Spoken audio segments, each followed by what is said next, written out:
Good afternoon, good evening.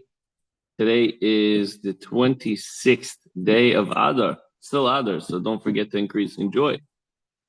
It's a beautiful Sunday outside, and we're doing it today in the afternoon, as we will do for Sundays, probably till we switch the clocks back, I assume, or maybe we'll just leave it at that. Page 86 in your Chayenu, or on your Chayenu app, for 26th of Adar. Okay, previously, Tanya elaborated on the global effect of elevating one's own animal-like soul, particularly through action-based mitzvahs. Imagine you do a mitzvah, the purpose of creation, and you affect yourself, the world around you, and in fact, the entire cosmos, every part of creation, anything that was created, even spiritual worlds. And how do we do that? Literally when we say a blessing on food, when we do a mitzvah with a physical object.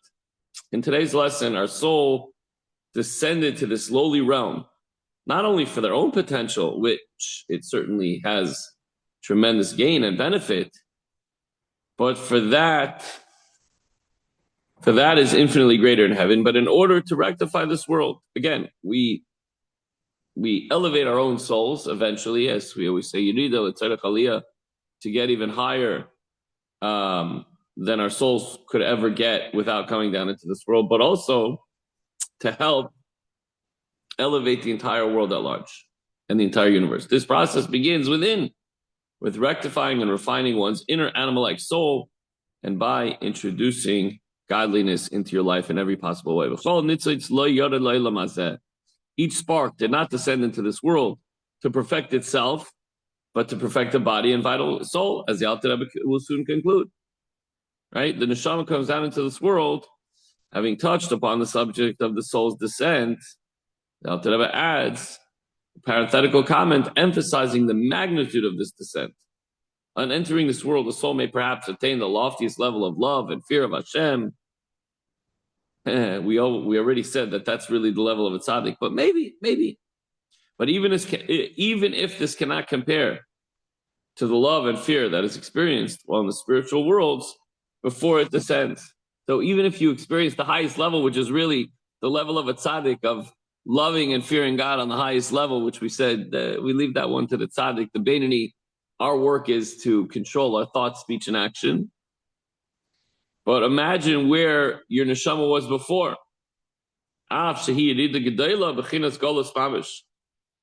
It's indeed a tremendous, tremendous descent for the neshama to go down into exile. Imagine somebody's used to living in a beautiful community, in a nice home, West Orange, whatever it is. And then one day we say, you know what? From now on, you're going to have to live, for the next 30 years, you're going to have to live under the bridge near the Holland Tunnel, where everybody goes by. And the only thing you're going to eat is if you could raise enough, dollars in order to go into the local store there, get an apple or a banana. That's it. And you have to huddle up. And if there's extra money, you could buy a blanket. That's it. Sad, because we see that people are living like that. So that's a tremendous descent in your lifestyle, right? In your way of living.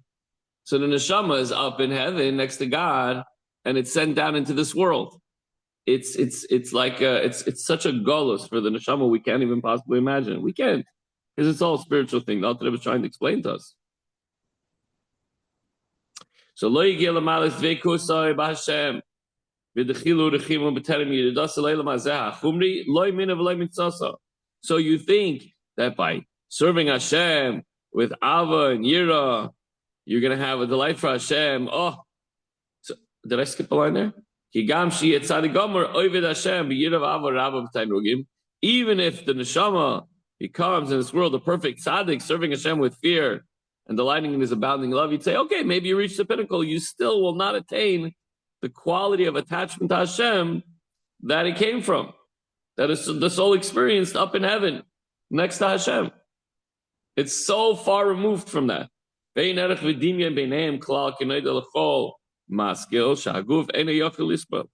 fact, there's no comparison or similarity whatsoever between the love and fear of Hashem experienced by a soul on earth and the soul above. For as obvious to every intelligent man the body could not bear, etc. A love and a fear of such intensity that the soul experiences in the spiritual realms. So having concluded his comment on the formidable nature of the soul's descent, so now the Alter Rebbe returns to his original point. And he says that the descent of the neshama is only for its own sake. It really is for its benefit. Okay, so now let's go back to our muscle. You tell the guy you're going to now go for the next 30 years and you're going to have to live under the bridge with no food and you have to beg and you're not going to have any of the even the necessities or the things that you have. We're not even talking about luxuries. You're not going to have anything. You're going to be miserable.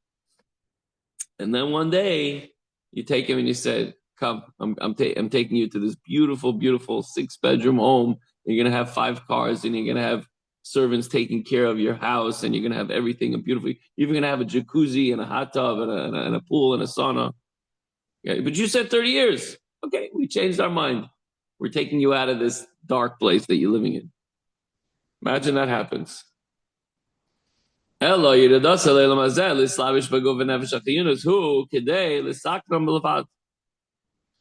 the whole point, for the soul to go down into this world, is to fix the soul so it can have a higher elevation. To separate the soul from the evil of the 3 impure klippos by observing the by observing the 365 prohibitions and their offshoots, by meaning the rabbinic and biblical prohibitions. And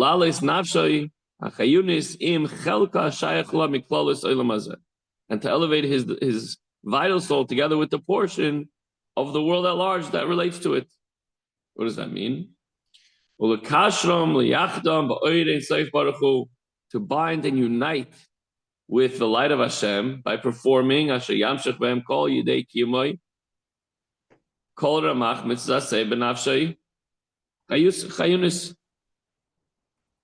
by binding yourself with the 248 positive mitzvahs through the agency of the vital soul. Shehi Amakayemes Kol Mitzvahs Maisias Kindas Galil, since the vital soul, animal soul, the one that gives you life, is the one that performs all the mitzvahs involving action. If you're going to do something involving action, if you're doing some kind of a meditation where you're not really moving anything, it's only your brain, we could argue that the brain is also being kept alive by the vital soul and everything else. Okay, fine.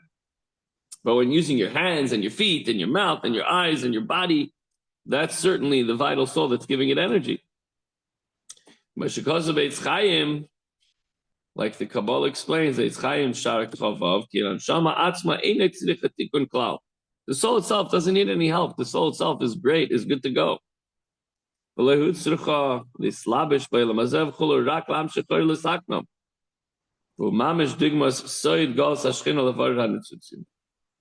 There's no need for the soul to be embodied in this world, in a body and soul, except to draw down light to perfect them, its counterpart, the animal soul, and the physical body which houses it. I heard a beautiful word. He says, sees a guy learning by himself. He goes, "Why aren't you learning with somebody else?" The chavrusa. He goes, I'm learning with my Yetzer Hara."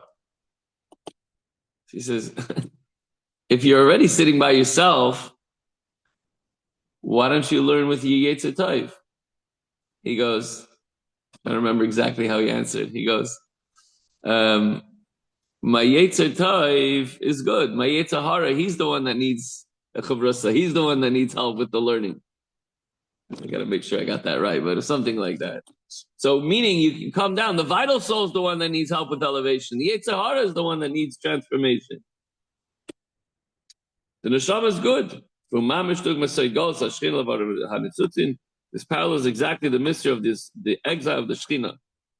This is what's happening with the world on a macro level, and we're doing it on a micro level.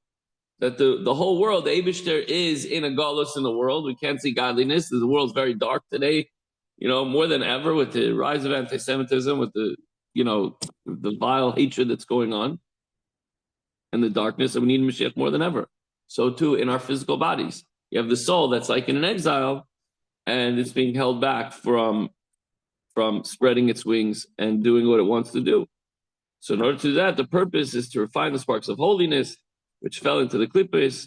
So too, the divine soul enters the galus within the body in order to perfect the entire body and the entire world around it, and to bring it to a holy level. So the takeaway for today is kind of to ask yourself, why did your divine soul need to come down into this world? Wasn't it nice and cozy up in heaven, in a place next to God? So the conclusion is that it must have had a divine mission with this physical world, and therefore we have to seek our purpose, our mission, and what we have to do within our lives to elevate ourselves, obviously, to do everything we can to do a mitzvah. But by doing that, we also elevate the entire world and help to bring Mashiach, bring the world to the state of perfection and peace that God promised us. May that be b'meir v'yameinu. Amen.